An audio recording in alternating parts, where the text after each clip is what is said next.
எல்லாருக்கும் happy morning. First நான் அவங்க எல்லாருக்கும் விஷ் பண்ணிக்கிறேன். இன்றைக்கி பர்த்டே கொண்டாடுற எல்லாருக்கும் ஹாப்பி பர்த்டே. கல்யாண நாள் கொண்டாடுற எல்லாருக்கும் இனிய திருமண நாள் நல்வாழ்த்துக்கள். இன்றைக்கி டே எனக்கு கொஞ்சம் ஹாப்பியாகவே தான் இருக்குது.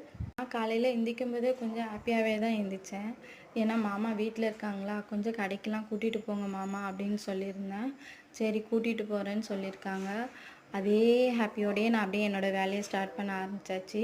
பின்னாடி போய் செடிக்கெல்லாம் தண்ணி ஊற்றிட்டு பூத்த செடியெல்லாம் பார்த்து ஒரு வாட்டி ஸ்மைல் பண்ணிவிட்டு அப்படியே என்னோடய வேலையை நான் ஸ்டார்ட் பண்ணிட்டேன். எந்திரிச்சதும் டீ இல்லாமல் வேலை நடக்கவே நடக்காது. அதனால ஃபஸ்ட்டு ஒரு டீயை குடிச்சிட்டு அப்படியே ரிலாக்ஸாக கொஞ்சம் நேரம் உட்காந்துட்டு அப்படியே காலையில் டிஃபன் ரெடி பண்ண ஆரம்பிச்சிட்டேன். நம்ம வீட்டில் இன்றைக்கி என்ன டிஃபன்னா வெண்பொங்கலும் தக்காளி சாம்பாரும் தான் நான் இன்றைக்கி ரெடி பண்ணேன். இந்த வெண்பொங்கலுக்கு தக்காளி சாம்பார் ரொம்ப டேஸ்ட்டாக இருக்கும். அதேமாதிரி தக்காளி சாம்பார் சீக்கிரமாக ரெடி பண்ணிடலாம். நல்லா சாப்பிடவும் நல்லா டேஸ்ட்டாக இருக்கும்.